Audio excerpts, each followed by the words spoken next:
Hello friends, welcome back to NS English Academy. This is Sonia. Guys, in today's video, let's continue our series PYQs discussion. आज के जो मेरे major 5 writers है from the romantic age, right. First we will discuss William Blake. Let's see who will be the next. चलिए first question देख लेते हैं William Blackie का. First let me clear you the timeline of William Blake. तो इनका जो timeline है that is 1757 to 1827. Remember, he actually associated with the pre-romantic and early romantic age, and he was famous for mystical poetry, right? And he was a poet, painter and a printmaker. And remember, his works was not widely recognized during his lifetime but became influential later. इनकी life time में इनके जो works थे इतना ज़्यादा recognise नहीं हुए, but after his death ये जो इनके वर्क्स थे वो एक ग्रेट लेवल पर स्टडी किए जाने लगे, right. As we all know he wrote songs of innocence 1789 and songs of experience 1794. Most important poems जिसमें इन्होंने लिखी हैं सिंपल हैं मगर प्रोफाउंड पोएम्स हैं, राइट. और यहाँ से एग्जामिनर आपको एवरी 6 मंथ क्वेश्चन पुट करते हैं. Let's discuss first question. Which of the following is a visionary work by William Blackie. अभी विलियम ब्लैकी का विजनरी वर्क कौन सा है? So answer we have the vision of the daughters of Albion. This is the answer to this question. So friends, let's dive into the William Blackie's poem The Vision of the Daughters of Albion. ये basically 1793, remember 1793 की important, one of the black prophetic books consider की जाती है, जिसमें इस particular poetry में आपको visual art दिख जाएगी, राइट. विजुअल आर्ट पर बेस्ड है इनका ये जो पोएट्री है, बेस्ड है आपका विजुअल आर्ट पर. और इसके अंदर एक कैरेक्टर है जो रिप्रेजेंट करता है कहीं ना कहीं इनोसेंस को, डिज़ायर को, फीमेल सेक्सुअलिटी को. We have the name of that particular character Oothoon. I am writing here Oothoon, OOTHOON, Oothoon, जिसको रिप्रेजेंट किया गया है innocence, desire and female sexuality पर बेस्ड है. She is the central figure actually.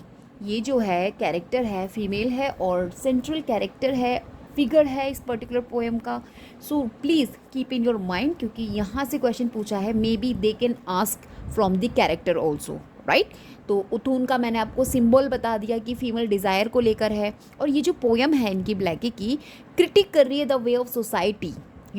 The way of society, किस तरीके से जो सोसाइटी है रिप्रेजेंट करती हैं, इनफैक्ट पनिश करती हैं, रिस्ट्रिक्ट करती हैं फीमेल सेक्सुअलिटी को. सो इस पर बेस्ड है इनकी ये, right. So let's go ahead. Next question. Who is the author of the statement a prophet is a seer, not an arbitrary dictator? So, of course, William Blackie, right? चलिए next question. What they ask here? In Blackie's the human abstract, the fragmented world of experience is symbolized in the image of fruit of deceit, right? Next question.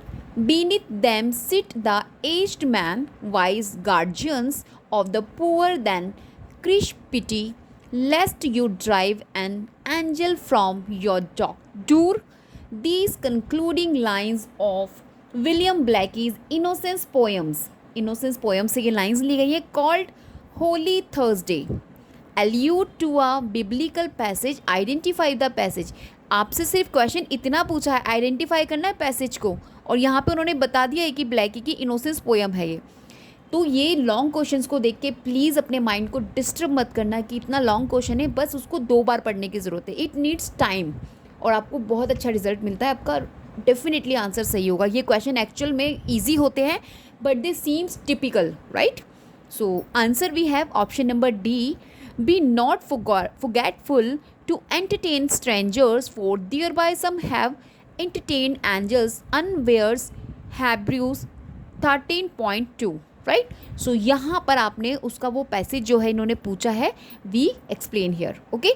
चलिए next question देखते हैं William Blackie से.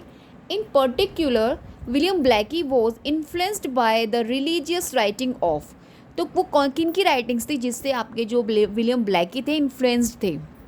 तो answer we have option number second, Jacob Boehme, as well Emanuel Swedenborg, right. These two were इन जिनसे आपके William Blake जो थे इन्फ्लुएंस्ड थे to write his religious writings. Okay, चलिए let's see the next question what they asked here. Among the romantic poets, William Blackie was a total artist, undertaking many roles, usually, separated. In his last years, he produced some of his finest engravings. Last year of his life, actually. Which of the following was not illustrated by Blackie? अभी Blackie ने वो कौन सा है जिसे उन्होंने illustrate नहीं किया? तो आंसर भी है The Rape of Leda. Otherwise, the Book of Job, Virgil Pastoral, the work of Dan. These are illustrated by Blackie. Not पूछा है then this one. Okay, next question. The second part, Pilgrim's Progress, deals with the pilgrimage of Christian's wife Christina. She has a companion and a guide in this journey. Pick out the pair's name from the following list. तो answer भी है mercy और great hurt. ये आपका Pilgrim progress से actually आ गया है question. It's okay, अच्छा क्वेश्चन था. Let's move on the ahead. What they ask here. The mind forged manacles is phrase from. ये मोस्ट इंपॉर्टेंट फ्रेज है आपका और यहाँ से एग्जाम में आपको कई बारी क्वेश्चन मिलता है. इनफैक्ट कभी मैचिंग्स में वो आपको इंक्लूड कर देते हैं. So please remember. और ये इनका कहाँ से आया? London, right. Written by William Blake's poem. Okay, let's move on next one. Friends, next question. William Blake's famous poem such as London, sick rose, tiger appear in. अभी मैं आपको बता दूँ, इन्होंने 2 कलेक्शंस लिखे थे, सॉन्ग ऑफ एक्सपीरियंस करके and the second one songs of innocence. तो जो सॉन्ग्स ऑफ इनोसेंस है that was publish 1789 and songs of experience after the innocence के पब्लिश हुआ था 1794 में. Both were later combined in 1794 into a single volume. ठीक है, 1794 में बेसिकली ये एक सिंगल वॉल्यूम में कंबाइन हो गए थे. ये इनकी एक लिरिकल पोइट्री है जिसमें इन्होंने इल्यूमिनेट किया है, इलस्ट्रेशंस किया है, सिम्बॉलिक, एलेगोरिकल, विजनरी पोइट्री है इनका ये. तो थोड़ा सा मैं आपको इसके बारे में बता दूँ. जो इनका सॉन्ग्स ऑफ इनोसेंस है इसमें आपको सिंपल, जॉयफुल, नेव मिल जाएगा, child like, wonder and joy मिल जाएगा, लाइक जैसे लैम्ब है इनकी, है ना. The pastoral beauty of nature, spiritual harmony, trust in divine goodness आपको मिल जाएगा. तो इसमें जो इनके फेमस पोएम्स हैं these are the lamp, chimney sweeper, holy Thursday, introduction. ये जो मैंने 4 पोएम्स आपको नेम बताएं these are famous for songs of innocence की, राइट. अभी let's discuss songs of experience. इसमें इन्होंने डार्कर, रियलिस्टिक, साइनिकल साइन दिखाने की कोशिश की है. ठीक है, इस टोन में बात की इन पोएम्स में, एक्सपीरियंस में. Social injustice, operations, corruption of institution, like कौन institution, of course he talks about church, है ना. Laws of innocence and spiritual despair, hypocrisy of organize religion. तो दीज थीम्स बेस्ड हैं आपके सॉन्ग्स ऑफ एक्सपीरियंस में जो इनकी पोएम्स है. Like famous poems we have the tiger. देखिए यहाँ पे द टाइगर लिखा गया है. As well chimney sweeper one of the song of experience का ही पार्ट है. London, right, and the holy Thursday as well the sick rose. तो बेसिकली आपका आंसर यहाँ पे क्या बनेगा? Songs of experience. ठीक है, तो सॉन्ग्स ऑफ एक्सपीरियंस में आपकी tiger, chimney sweeper, London, holy Thursday as well the sick rose. Okay, remember these things. यहाँ से आपको क्वेश्चन डिफरेंट फॉर्मेट में मिलते हैं बट मिलते ज़रूर हैं. तो प्लीज़ जितना भी मैंने आपको फैक्ट्स बताए regarding songs of experience, songs of innocence, कितना पोएम्स इसमें लिखा है, you will just revise them. Okay, and मैं आपको बता दूं जो ब्लैकी थे वो ऐसा मानना था उनका और वो बिलीव करते थे कि जो बोथ इनका जो विज़न है, states are necessary to understand life fully. If you really want to understand your life in full of condition तो आपको songs of experience, songs of innocence, both दी इनका जो comparison इन्होंने दिखाया है और combine किया इन्होंने वर्जन को, इन सभी को आपको स्टडी करना बहुत ज़रूरी है as the view point of Blackie, right. So just keep in your mind and let's move on the next वो लाइन. चलिए मैं आपको थोड़ा सा और लिटिल बिट बता दूं कि जो द लैम्प है इनकी दैट वॉज द लैम्प जो कि मीन्स सॉन्ग्स ऑफ इनोसेंस में आई थी. अभी आगे देख लेना. तो यहाँ की ना आपसे ओपनिंग लाइंस भी अक्सर एग्जामिनेशन में पूछ लिया जाता है. तो little lamp who made thee, यानी कि you dost thou know who made thee, right. और जैसे टाइगर की भी लाइंस आपको पूछ ली जाती है. Tiger tiger burning bright in the forest of the night. Like in London की in every cry of every man, in every infant's cry of fear, तो ये मैंने आपको कुछ ओपनिंग लाइंस थोड़ा सा बोल के बताया है, so that you guys can revise them. अगर सेम लाइंस आपको मिलती है then you can quickly answer with your question. Okay, let's move on the next question. What they ask here, William Blake developed the idea of prolifics and devourers in, किस में इन्होंने इस आइडिया को डेवलप किया था? Answer we have marriage of heaven and hell, one of the most important right और फेमस वर्क कंसिडर किया जाता है आपके ब्लैकी का, क्योंकि फ्रेंड्स ये विलियम ब्लैकी का foundational as well highly symbolic work consider किया जाता है एंड मोस्ट इंपॉर्टेंट है for your UGC NET as well the other competitive exam point of view, right? So the marriage of heaven and hell by William Blackie, ये इनका basically publish हो रहा था 1790. देखिए मैंने यहाँ पे ऑलरेडी मेंशन भी किया हुआ है 1790, right? One of the Blake's prophetic book है ये इनकी, right? And what is it, क्या है इसमें? इसमें ना दिखाया गया है द मैरिज ऑफ हेवन के अंदर एंड हेल में is not a traditional poem नहीं है ये इनकी, but a series of pros poems, right? ये सीरीज़ है बेसिकली प्रोज पोएम्स की, डायलॉग्स की और पैराबल्स की, राइट? इसमें इन्होंने कहीं ना कहीं कन्वेंशनल मोरल रिलीजियस आइडियाज़ को कंबाइन करने की कोशिश की है, elements of mysticism, philosophy and satire, ठीक है? और इनका ये जो वर्क है that was present a radical vision where क्या आपको दिखेगा, good and evil reason and energy, right? तो हेवन एंड हेल कहीं ना कहीं उसी को रिप्रेजेंट कर रहा है, are not actually opposite but necessary complements. देखिए हेवन और हेल जो है यहाँ पे बताया है कि ये ऑपोजिट्स नहीं है बट नेसेसरी कॉम्प्लीमेंट्स हैं, ठीक है? तो these things just keep in your mind regarding this particular work और you guys can say poem written by आपके विलियम ब्लैकी की. और इसमें famous line like without contraries is no progression, अगर आपको प्रोग्रेस चाहिए तो कॉन्ट्रेरीज का होना बहुत ज़रूरी है. The road of excess leads to the palace of wisdom, जो रोड होता है ना एक्सेस का वो लीड कहाँ करता है, palace of wisdom. These are the famous line. Energy is eternal delight, this is the famous line in this particular poem marriage of heaven and hell, right? So please remember. और मैं आपको एक important line और बताती हूँ, the tigers of wrath are wiser than the horse of instruction. Confuse मत होइएगा, यहाँ पे टाइगर्स लिखा है, राइट? टाइगर्स लिखा है इस लाइन के अंदर और ये लाइन आपकी यहाँ से, कंफ्यूज मत होइएगा कि एक टाइगर नाम की तो इनकी पोएम एक और है कि कहीं वहीं से तो लाइन नहीं है, ठीक है? तो don't confuse here. Let's move on the next question. The phrase dark satanic meals, important one, has become the most famous description of the force at the center of the industrial revolution. The phrase was used by, of course this used by William Blackie. आपसे question separately examiner पूछ लेते हैं इन matchings question में कि मतलब dark satanic mills associated with which writer, which romantic writer, which romantic figure. So answer we have William Blackie. Now let's move on the next question. यहाँ पे आपको मैचिंग करना है. बेसिकली यहाँ ऑथर्स दे रखे हैं and their works, Hutchinson, Bunyan, Evelyn as well the Margaret Cavendish, ठीक है? यहाँ पे कुछ वर्क्स हैं इनके like the life and death of mister Badman 1680 का है, सिल्विया और a discourse of forestry 1664, nature's pictures, memoirs of the life of colonel Hutchinson. अच्छा, इसका आंसर फ्रेंड्स सी है. सी तो फर्स्ट जो है आपका सी के साथ एसोसिएटेड है, लाइक हचिंगसन एसोसिएटेड है आपके नेचर पिक्चर से, और आपके नहीं वन सेक, जो फर्स्ट है ये memoir of the life of the colonial Hutchinson है ना, देखो नाम भी लिखा है. तो आपका फर्स्ट एसोसिएटेड है 4 से एंड सेकेंड एसोसिएटेड है आपका फर्स्ट से. बनियन एसोसिएटेड है life and death of mister badman, right? और आपकी जो थर्ड वन है एसोसिएशन है उसका सेकेंड वन से, लाइक सिल्विया वाले से, ठीक है? Just match them and nature pictures आपकी कैवेंडिश के थ्रू और से एसोसिएटेड है, राइट? चलिए नेक्स्ट क्वेश्चन देख लेते हैं हम जल्दी से without having much time. Love is keep only self to please to bind another to its delight. This selfish and possessive nature of love is illustrated in Blackie's, किसमें Blackie की basically poem में this was discussion आपका देखने मिला है. The cold and the payable, right? Shall we move ahead? The marriage of heaven and hell is a, क्या है ये? This is the poem और लिखा किसने इसको? विलियम ब्लैकी ने, right? This is a very direct question.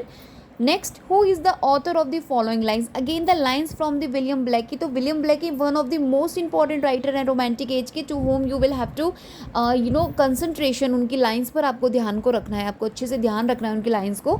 और जितनी भी लाइन्स मैं आपके साथ प्रैक्टिस कर रही हूँ from the PYQs particular this writer, these can be repeat in your examination, so please be prepared for this also. इनको लर्न नहीं करना होता है, इनको जस्ट आपको 1 और 2 देखना होता है सिर्फ, you have to look at them.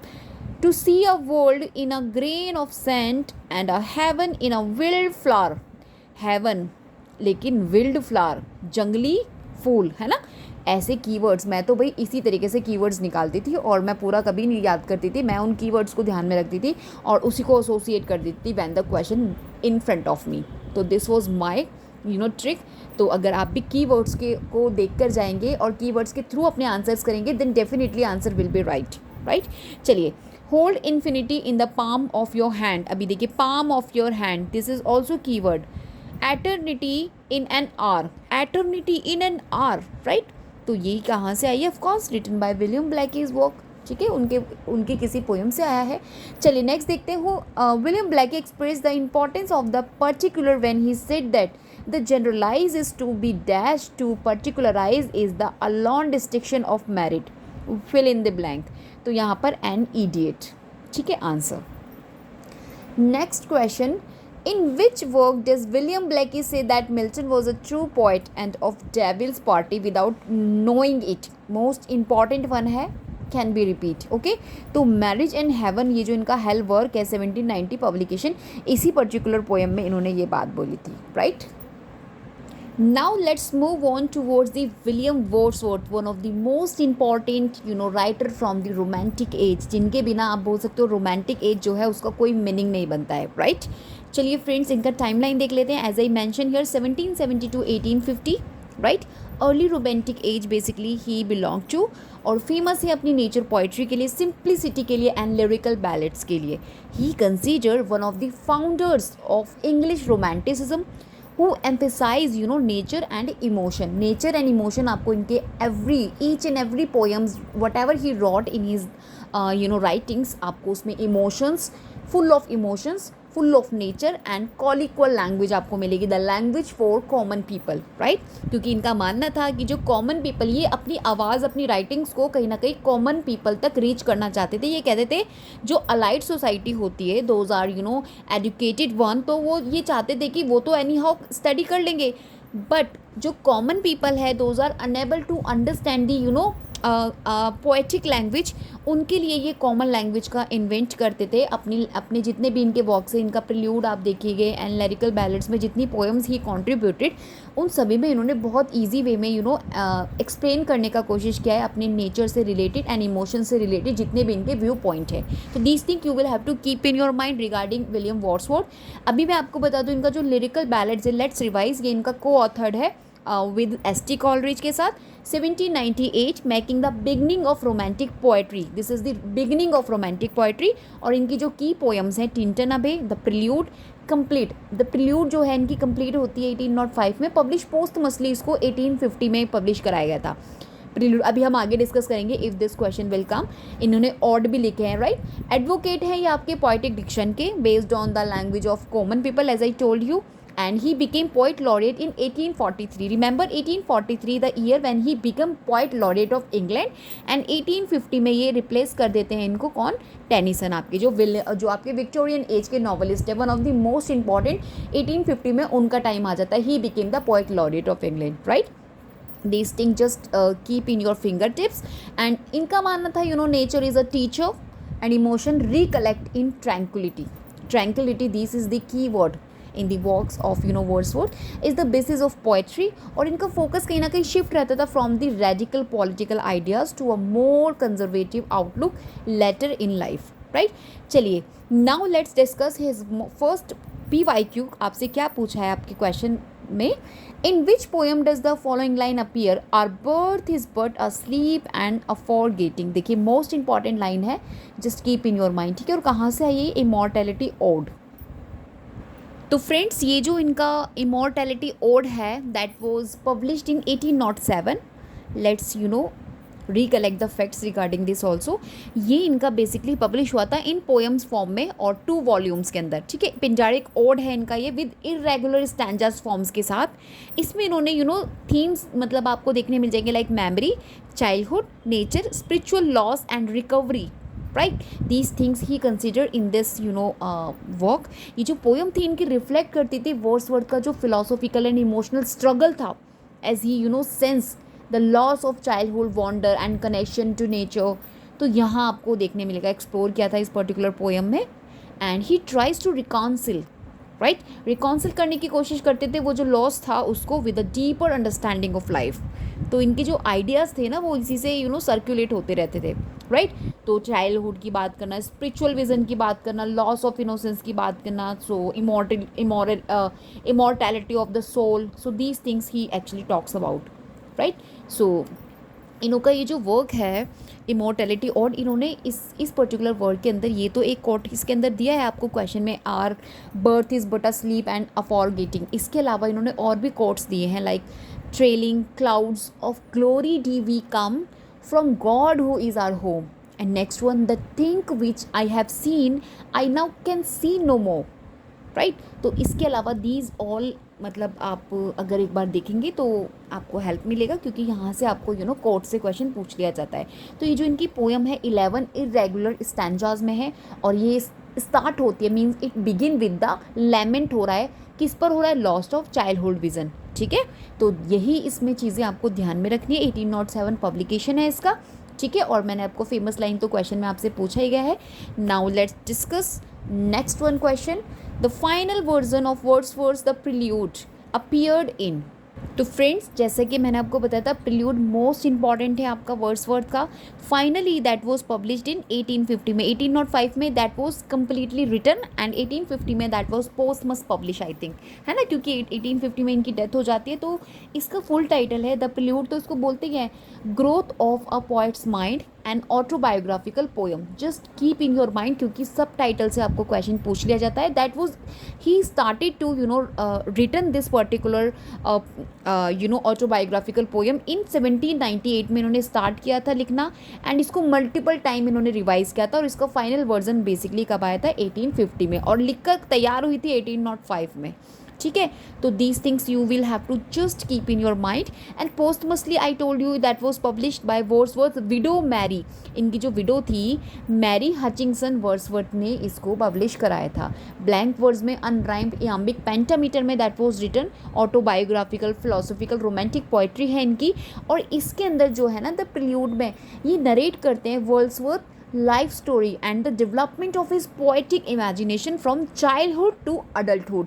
एक एक बात इन्होंने बहुत अच्छे से डीपली इन्होंने समझाने की कोशिश की है in the touch of nature, और अपने इमोशंस फुल्ली इमोशंस के साथ इन्होंने each and everything in detailed में बताया है प्रिल्यूड के अंदर। When you study this originally तो आपको बहुत इंटरेस्टिंग लगेगी, और सबसे बड़ी बात एक ही बारी if you read at least once आपको क्लियर हो जाएगा, क्योंकि he wrote in a very simple और कॉलिक्वल लैंग्वेज। और हमने अपने मास्टर्स में भी स्टडीड, और मैं जितने भी मेरे मास्टर्स के स्टूडेंट्स हैं उनको जब मैं पढ़ाती थी तो उनको हमें क्योंकि बहुत ज़्यादा डिस्क्रिप्टिव आंसर देना होता था, तो उसमें एक एक चीज़ आती थी किस तरीके से इन्होंने एक एक इनफैक्ट डिवाइडेड है इनटू द पार्ट्स। बुक्स में डिवाइडेड है कि कहाँ पर ये क्या बात कर रहे हैं, कहाँ पर ये अपने चाइल्डहुड की बात कर रहे हैं, ठीक है। तो इसका जो आप बोल सकते हो ये मैंने आपको बताया 2 पार्ट में प्रिल्यूड इनका पब्लिश हुआ था, ठीक है। एक अर्ली ड्राफ्ट था, और 1805 जो इनका वर्जन था, मतलब 1805 में जब ये कंप्लीट रिटन हुआ था तो 13 बुक्स के साथ हुआ था। Remember this thing also, 13 books थी सर्कुलेटेड प्राइवेटली आप बोल सकते हो। और जिसका फाइनल वर्जन आया था ये आपका आया था विद दी 14 बुक्स, 14 बुक्स के साथ आपका ये आया था, पब्लिश पोस्टमसली हुआ था, ठीक है। तो this is the incomplete masterpiece. Wordsworth actually intend it as the introduction to his larger philosophical work, right. तो इसके अंदर पर्टिकुलर आपको ग्रोथ ऑफ पोएट के माइंड की मिल जाएगी, द रोल ऑफ नेचर मिल जाएगा, मेमोरी ऑफ रिफ्लेक्शन मिल जाएगी, इमेजिनेशन मिल जाएगी, एज वेल स्पिरिचुअल जर्नी आपको देखने मिल जाएगी, राइट। सो नाउ होप कि आपको ये अच्छे से क्लियर हो गया हो। इसके अलावा जितने और भी फैक्ट्स जो मैं अभी आपको नहीं बता पाई या मेरे से छूट गए हैं, आप प्लीज़ उनको अच्छे से स्टडी कर लेना, but I am telling you this is the most important, okay. And famous line bliss was it in that down to be alive. This is the famous line, the child is father of the man.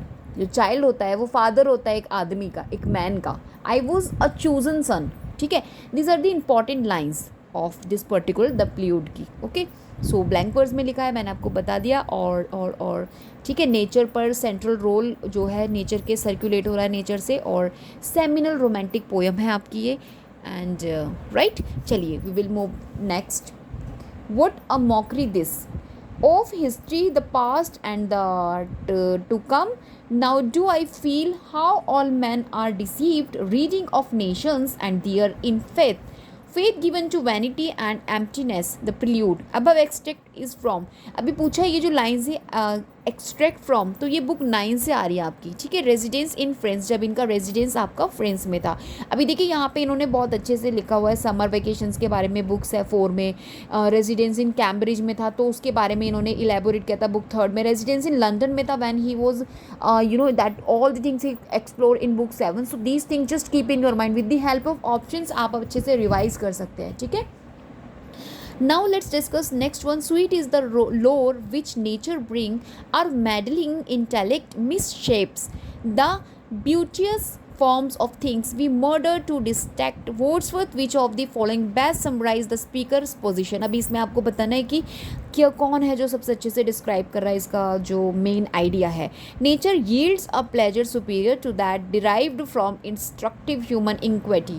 देखो friends, as we all know कि जो famous idea और जो आपका आप बोल सकते हो कोर आइडिया है आपके वर्ड्सवर्थ का, तो वो of course he talks about the nature. तो उससे नियर बाय भी आप ऑप्शन चूज़ कर सकते हैं. अगर आपको नहीं भी पीछे पता है तो इस तरीके से भी आप उसको आंसर कर सकते हैं. ठीक है, antagonist by what he considered to be the provincially of the lake poets. Byron wrote the preface to which of his works are rebuke to Wordsworth's own introduction to the throne. ठीक है, देखिए इसका answer don जुआन है, but जो आपको revise कराने की चीज़ है वो है लेक पोइट्स. चलिए मैं आपको लेक पोइट्स रिवाइज करा देती हूँ जल्दी से.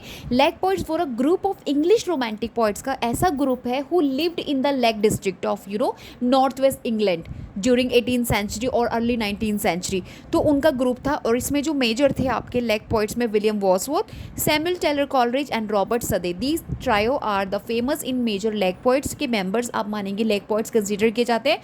और मैं आपको बता दूं फ्रेंड्स, 224 में आपके यूजीसी नेट में जो कैंसल्ड एग्जाम था 18th जून को भी आपका ये सेम क्वेश्चन आपसे पूछा गया था. दे missed out one of them और दे आस्क्ड यू राइट कि विच वन इज़ राइट और रॉन्ग, तो आपको बताना था. ठीक है, तो गाइज इसके इस पर्टिकुलर ग्रुप के अंदर ये जो लेक पॉइंट्स है, कभी समटाइम डोरोथी वर्ड्सवर्थ भी जो सिस्टर थी इनकी, विलियम वर्ड्सवर्थ की आई थिंक इनकी जो सिस्टर थी डायरिस थी जो उन्हें भी मतलब ऐसा कंसीडर किया जाता है कि एसोसिएटेड, बट ये 3 were the man.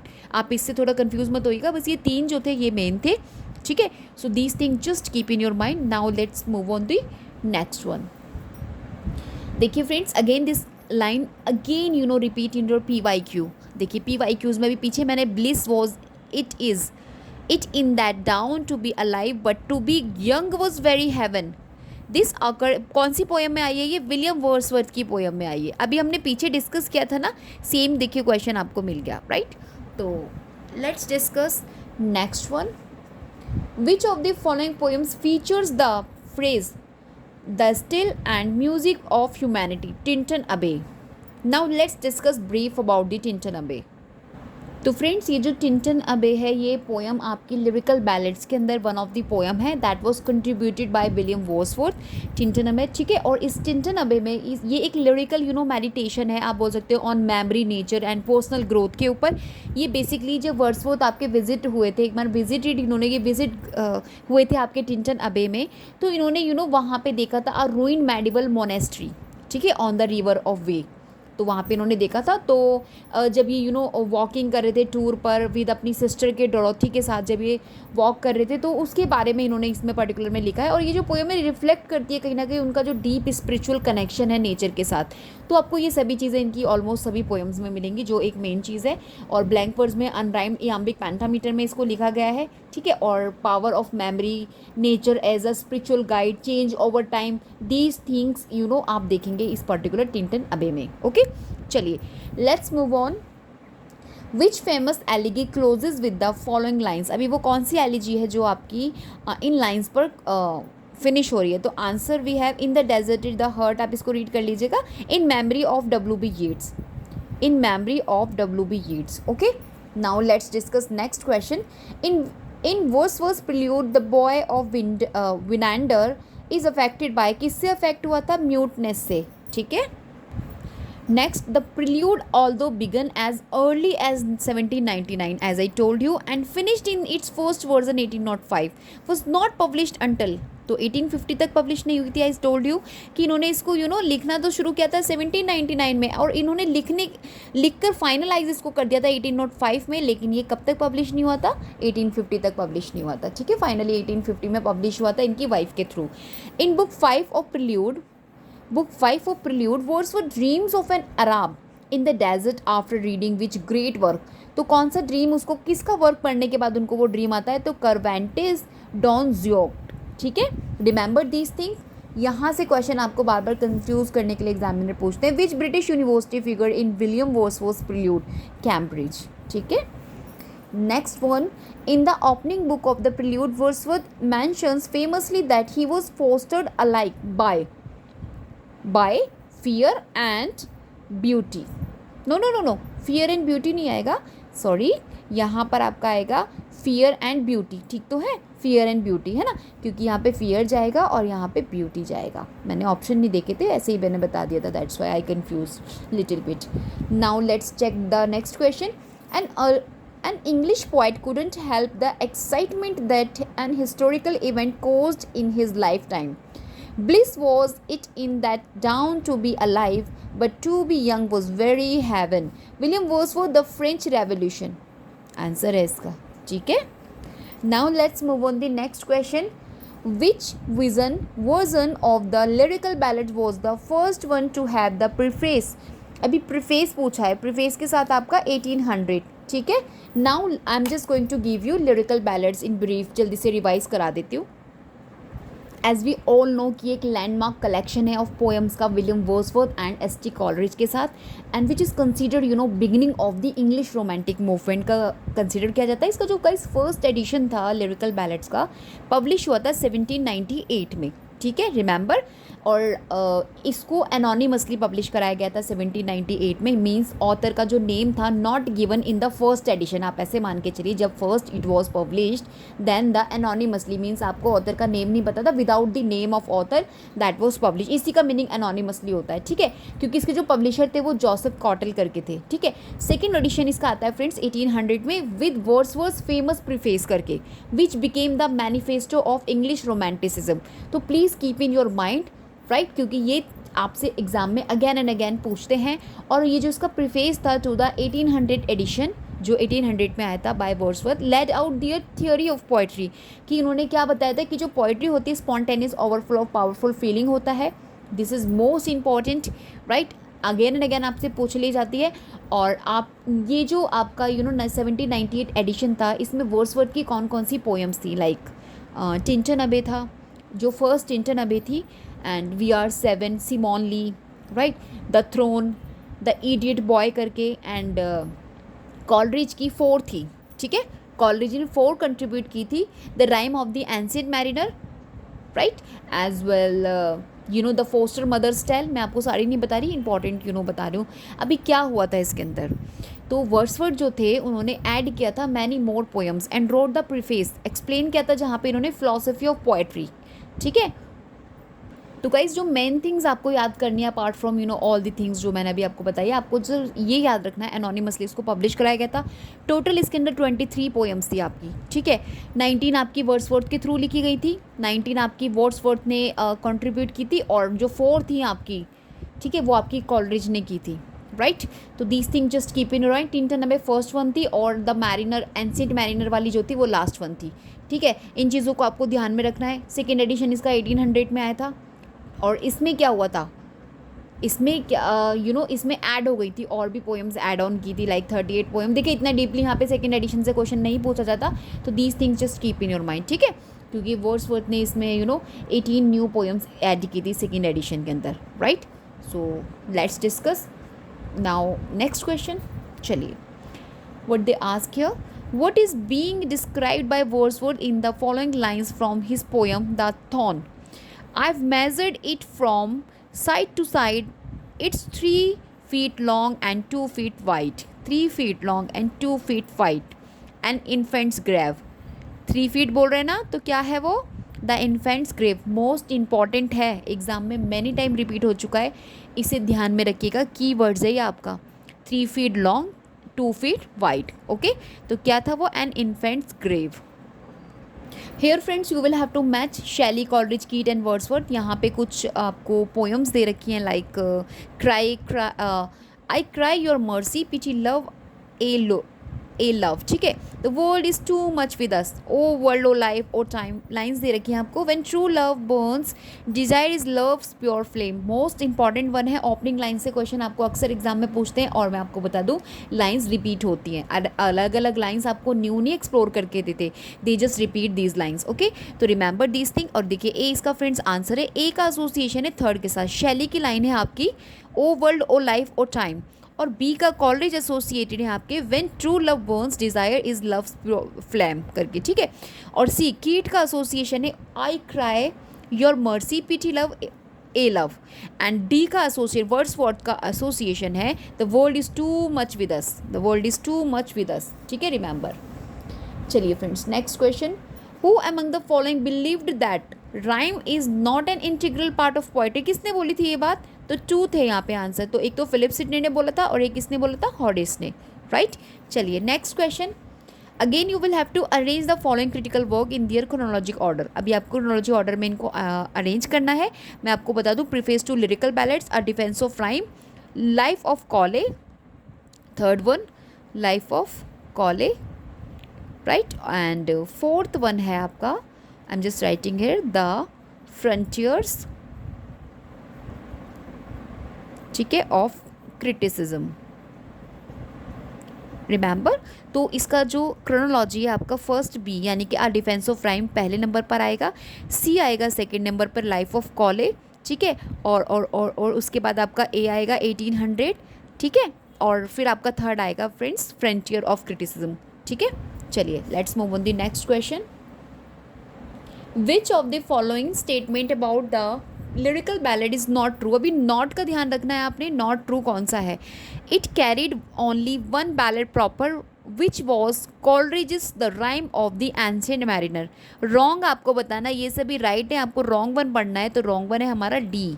It also printed from Gray's elegy written in country churchyard. ये आपका गलत है. देखिए इन सबको रीड ज़रूर कर लेना, ये राइट है सारे. ठीक है, चलिए next question. A.R. Emmons parodies a famous poem in his Sogold. तो आंसर यहाँ पे क्या है? देखिए ये थोड़ा अजीब सा क्वेश्चन है, प्लीज़ इसको मैं क्विट करूँगी. तो friends let's move on our second number of romantic poet S.T. Coleridge, right. One of the Samuel Taylor Coleridge, इनका timeline 1772 1834, one of the poet, critic, philosopher and one of the founding figure of English romanticism. ठीक है, along with William Wordsworth. तो इनका timeline मैंने आपको बता दिया. As well Coleridge आपके बिलोंग करते हैं रोमांटिक एज को, एंड पार्ट है आपके फर्स्ट जनरेशन रोमांटिक पोइट्स के अलॉन्ग विद विलियम वर्ड्सवर्थ, क्योंकि first generation and second generation में डिवाइडेड है आपके romantic poets. So he is associated along with William Wordsworth first generation romanticism. ठीक है, और इनकी poetries like the rime of ancient mariner, Kubla Khan, Christabel, dejection, frost of midnight are most important for exam point of view. Chronology most important है. Biographia Literaria, जिसमें इन्होंने ब्लेंडिंग्स दिखाई है, autobiography, literary criticism की, एज वेल दी philosophy की. Ads of reflection, ये इनका एक ऐसे है, राइट.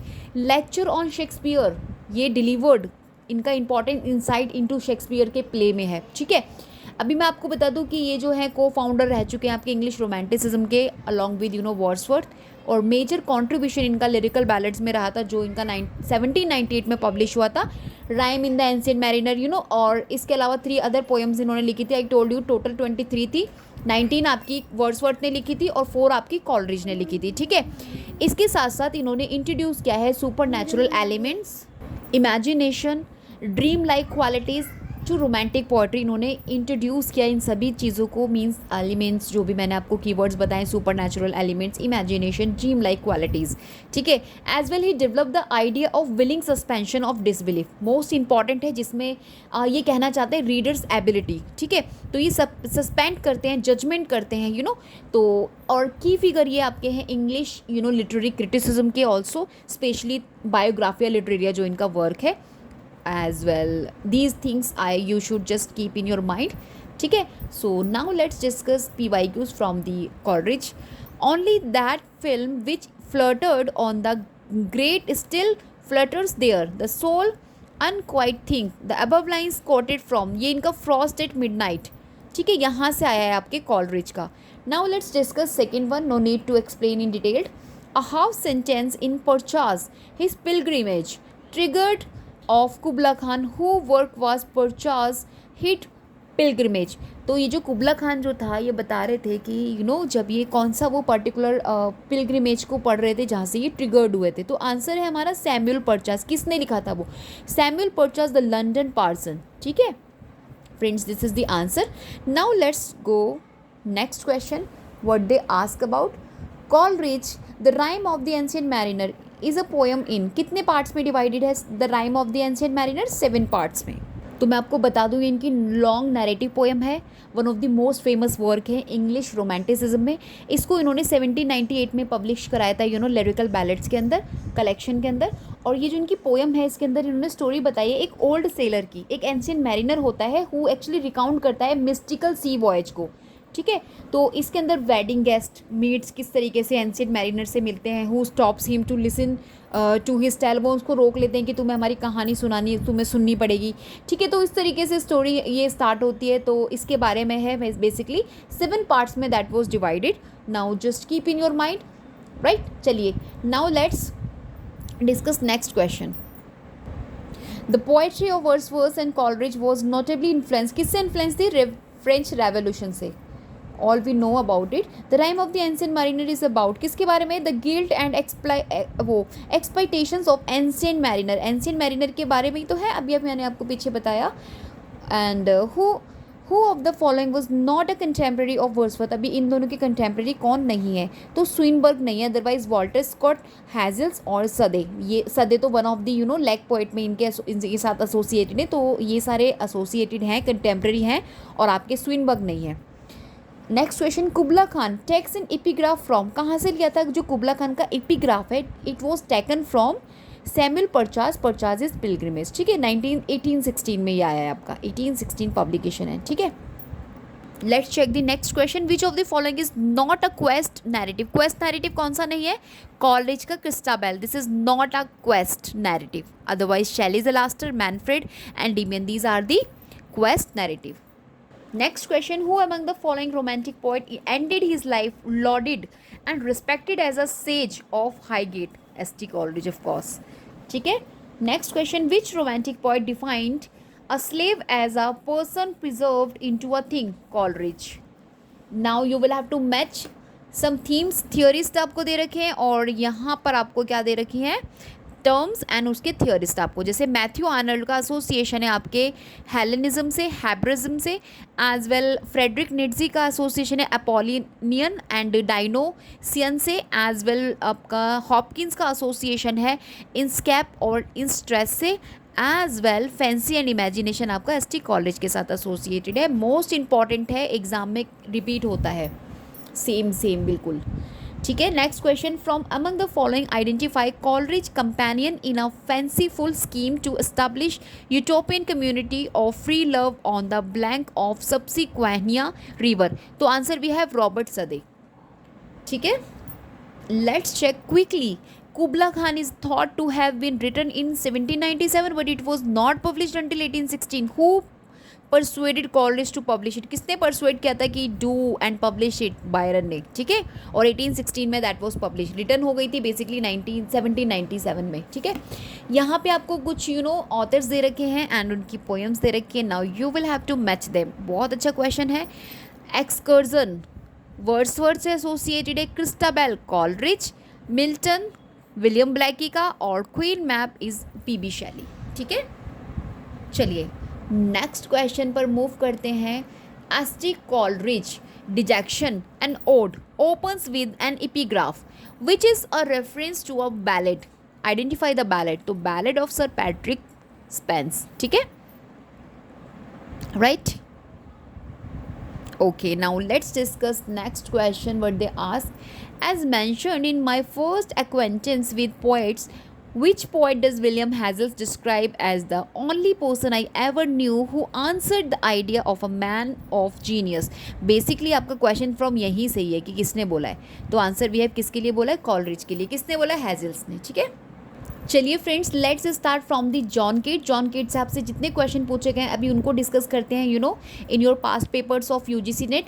इनका जो टाइम लाइन है बहुत शॉर्ट था, 1795 टू 1826. ठीक है, और यहाँ इनसे बहुत से क्वेश्चंस आते हैं. ये आपके रोमांटिक एज से अर्ली 19th सेंचुरी से बिलोंग करते हैं और इनकी टर्ब्यूकुलोसिस से डेथ हो गई थी. और ये बिलोंग करते हैं second generation romantic poet along with PB Shelley and Lord Byron. ठीक है, तो these trio second generation romantic poet हैं आपके. और इनकी जो पोइट्रीज थी आपकी जॉन कीट्स की, वो सेंसोस ब्यूटी, इमोशन और फिलोसॉफिकल डेप्थ पर बेस्ड थी. लाइक एंडीमियन, हाइपेरियन, और टू अ नाइटिंगेल, और to a Grecian urn, to autumn, la belle, dame, sans merci. Most important Endymion और हाइपेरियन मोस्ट इंपॉर्टेंट है. यहाँ से इनके कैरेक्टर बेस्ड और आपको इसके समराइज से क्वेश्चन आपको पूछा जाता है. 1818 में आई थी. और हाइपेरियन तो इनकी अनफिनिश थी, एक इपिक पोएम थी जिसमें फोलन टाइटन्स के बारे में बताया था. और एंडीमियन एक लॉन्ग नरेटिव पोएम थी जो बेस्ड थी आपकी ग्रीक मैथोलॉजी पर. ठीक है, जिसमें एक ऐसा मैथोलॉजी था कि जब एक फेस्टिवल होता है इनका, मेरे को नेम अभी मेरे को याद नहीं आ रहा, तो उसमें क्या होता है, जो रात को सोने के बाद आफ्टर स्लीपिंग जिसका भी ड्रीम आता है तो वो उसका वुड बी यानी कि उसका हस्बैंड बनता है. तो दिस टाइप ऑफ मैथोलॉजी पर बेस्ड थी ग्रीक मैथोलॉजी पर एंडीमियन. ठीक है, तो ये इंपॉर्टेंट है और यहाँ से क्वेश्चन भी आपको पूछे जाते हैं. और अक्सर आपको कीट से तो लाइन्स आती हैं पूछने के लिए. सेंसस इमेजिनरी के लिए मोस्ट इंपॉर्टेंट है आपके कीट. मास्टर भी कंसिडर किए जाते हैं ऑड फॉर्म के लिए, specially his famous odd of 1819 में, क्योंकि इनका 1819 एक वर्थ ईयर कंसिडर किया जाता है. ठीक है, he uses classical allusion and mythology को फ्रिक्वेंटली यूज़ करते हैं अपने वर्क्स में. और इनके जो फेमस कोट है like a think of beauty is a joy for ever, ये इनका एंडीमियन का फेमस लाइन है. Beauty is truth, truth is beauty, that is all. ठीक है, ये इनका ode on a Grecian urn का फेमस लाइन है जो आपसे एग्जाम में रिपीट होते ही होते हैं. नेगेटिव कैपेबिलिटी, इन्होंने एक टर्म कॉइन किया था जिसमें इन्होंने डिस्क्राइब किया था Keats poetic philosophy, negative capability. This term is coined by आपके जॉन कीट्स के थ्रू. ठीक है, तो ये सभी फैक्ट्स मैं आपको रिवाइज करा रही हूँ. Just keep in your mind before your examination, क्योंकि यहाँ से आपको क्वेश्चन मिलता है. Now let's check the PYQs. ठीक है, a think of beauty is a joy for ever, ये अकर किस में आया था, एंडीमियन में, जो इनका 1818 में पब्लिश हुआ था. Remember this thing also. Now let's go. What superstition around the eve of Saint Agnes is crucial to an understanding of John Keats' famous poem.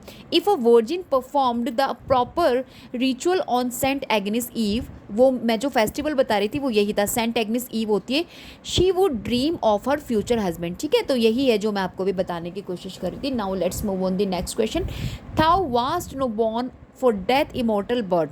ठीक है, in what sense is the bird immortal as compare to mortal man. तो answer यहाँ पर है हमारे second और fourth correct है. Like आपका द वर्ड बर्ड्स जो था स्टैंड फॉर द नाइटिंगल के लिए, नाइटिंगल सॉन्ग के लिए रेफर किया था, आप बोल सकते हो स्टैंड था.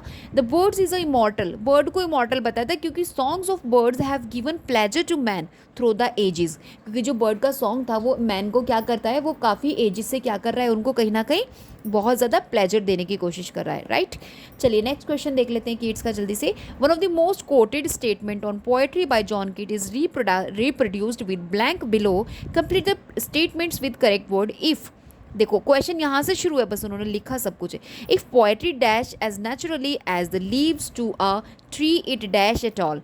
ठीक है, तो यहाँ पे आ जाएगा कम नॉट, और नेक्स्ट जो इसका फिलअप है उसमें आ जाएगा डिड नॉट कम. ठीक है, come not, did not come. Here you will have to match. Most important question है. यहाँ पे आपको कुछ फ्रेजेज इनकी दे रखे हैं like beech and green, gathering swallow, globed peonies, green altar. अभी पूछा है कि किस में इन्होंने he describe these famous phrases. तो ऑड कौन किस ऑड में, ode on Grecian and urn. ठीक है, और आपका ode on melancholy, ode to nightingale, तो यहाँ पे तो बीच एंड ग्रीन तो आपकी नाइटिंगेल में, ऑटम में इन्होंने गैथरिंग स्वैलो बोला है, ठीक है, इसके इस फ्रेज़ को, और ग्रीट अल्टर ये आपका ऑड टू ग्रेशन उनका है, राइट। अब देख लीजिएगा, मैंने अच्छे से फ्रेंड्स यहाँ पे मैचिंग किया हुआ है। Now let's go next question. What would help a reader recognise Keats to autumn as a poem from the romantic period? It is lavish, natural, imagery, ठीक है। Now let's move on the next question. In Keats' poetic career, the most productive year was 1819. Most productive year consider किया जाता है, most easy question है आपका, easiest question and repeated also. Which of the following poems Keats uses the Spenserian stanza? तो the eve of saint Agnes जो है ना, इसी में उन्होंने स्पेंसरियन स्टैंजास को यूज़ किया है। Next question, dash is dash the very word is like a bell, तो यहाँ पे फॉरलॉर्न आ जाएगा, ठीक है। The island setting Latmos figure in Keats, कौन सा है work? Endymion. Who define poetry as the best word in the best order? Coleridge ने बोला है, ठीक है। Let's next question, what they ask here, let's me check, इससे पहले भी एक क्वेश्चन है। In the fall of Hyperion Keats muse figure is Moneta, ठीक है, remember the name. A rosy sanctuary will I dress with the wreathed trellis of a working brain. The above lines are quoted from Ode to Psyche. Ode to Psyche से आया है, remember इनके सभी odds देख के जाने हैं, ठीक है। what does the speaker claim to be half in love in Ode to a Nightingale? The peace that comes with death, एक शांति जो डेथ के बाद आती है। Which Keats poem was originally intended to be part of a collection of verse tales based on stories by Boccaccio? Isabella, ठीक है, the answer. Next question. Keats' La Belle Dame Sans Mercy combines two poetic forms. कौन सी वो to poetic forms है? एक तो ballad और एक lyric, ठीक है। अगेन द मैचिंग क्वेश्चन देखिए, अगेन इंपॉर्टेंट वन है, ऑड टू साइकी से और ode to nightingale, Grecian and melancholy, basically इनकी फर्स्ट लाइन आपको दे रखी है, और ये जो मैंने ग्रीन पेन से अंडरलाइन किया हुआ है, ये इनके सभी के कीवर्ड्स हैं जो आपको देख के जाने हैं। प्लीज़ आप खुद से देख लीजिएगा इस क्वेश्चन को, मैं रीड नहीं कर रही इसे, ठीक है। This is the question, Psyche, grecian urn, nightingale और मिलंकली, और मैंने देखिए मैचिंग भी किया हुआ है। अगर आपको मैचिंग मेरी समझना है तो ऑप्शन सी इसका आंसर है, यहाँ पे क्लैरिटी से लिखा हुआ है, ठीक है। Now let's move on the next question. कितना लेट हो गया पता है, मैं बहुत लेट हो जाती हूँ वीडियो अपलोड करते समय। इस समय 11 बजने वाले हैं रात के, और मुझे समझ नहीं आ रहा कि मैं इसको कैसे फिनिश करूँ जल्दी से। और जो मेरे किड्स हैं वो रोने लग रहे हैं कि they want to sleep now. Who among the following is celebrated in John Keats' lines on the Mermaid Tavern? तो आंसर भी है रॉबिन हुड, ठीक है। Now let's check the next question. Which two of the following poems can be categorized as poem belonging to the neoclassical period of English literature? The Vanity of Human Wishes or Cato? चलिए friends, now discuss PB Shelley. जितने भी PYQs PB Shelley से आए गए हम लोग discuss करते हैं। आई एम टेलिंग यू, इनका जो टाइम लाइन है वो 1792 टू 1822 है, ठीक है। और ये जो शैली थे at the age of 29, right, age of 29 he was drowned in a boating accident off the coast of Italy, इनकी डेथ हो गई थी। और ये one of the second generation romantic poet है, अभी मैंने आपको बताया, along with Keats and Lord Byron. फिर से आप इसको रिवाइज कर सकते हैं। और इनकी शादी हुई थी मैरी शैली से, ऑथर ऑफ फ्रैंकनस्टाइन की जो ऑथर हैं। फ्रैंकनस्टाइन जो इंपॉर्टेंट, उन्होंने साइंटिफिक साई-फाई कहते हैं ना, साइंस फिक्शन साइंस फिक्शन जो इन्होंने लिखा था मैरी शैली ने, फ्रैंकनस्टाइन। और एपिस्टलरी नॉवल भी थी इनकी ये, और इसके अंदर कुछ एलिमेंट्स भी थे गॉथिक, है ना, फ्रैंकनस्टाइन, यही हम स्टडी करते हैं ना। तो मैरी शैली ने लिखा था। मैरी शैली कौन थी? आपकी पीबी शैली की वाइफ थी। Now let's what you have to prepare regarding PB Shelley. एक तो इनके सारे वर्क्स, आपको इनकी जितनी भी पोएम्स हैं उनकी क्रोनोलॉजी देख के जानी, like Ozymandias, ode to the west wind, to a sky lark, Adonais, Prometheus unbound, the mask of anarchy, Queen Mab, इन सभी को क्रोनोलॉजी आपको देख के जानी है। Like Ozymandias 1880, ode to the west wind 1890, to a sky lark 1820, Adonais 1821, Prometheus unbound 1820, और the mask of anarchy 1819 and Queen Mab 1813। ये इनका अर्ली यूटोपियन पोएम है, क्वीन मैप। और ये जो ओज़मैंडियाज है, अ सोनेट है on the fall of empire and the vanity of human pride. तो these thing just revise, okay. And मैं आपको बता दूं, ये जो आपके की शैली है, फ्रीडम एंड रिवॉल्यूशन है, मीन्स एडवोकेट रहे हैं ये political and social change, anti tyranny थे। नेचर को लेकर ये काफ़ी ज़्यादा इंस्पायर्ड थे। एंड मास्टर रहे हैं आपके लिरिकल पोइट्री के, म्यूजिकल फॉलोइंग लाइंस आपको देखने मिल जाएंगी और रिच यूज़ आपको मिलेगा इनके वर्क्स में इमेजरी का, मेटाफर्स का और क्लासिकल इल्यूजन्स का। तो these thing just keep in your mind. और इनका जो ऑज़मैंडियाज़ है, एक सोनेट जो मैंने अभी पीछे आपको बताया था, वो इनका टेरेसा रीमा में लिखा गया है, ठीक है। रिमेंबर दिस ऑल्सो, क्योंकि आपके शैली से ये सारी क्वेश्चन पूछ लिए जाते हैं कि किस फॉर्म में, किस स्टाइल में लिखा गया है। अभी फर्स्ट क्वेश्चन देखिए, to suffer woes which hope think infinite is written by, तो ये किसने लिखा है, आपका शैली ने लिखा है।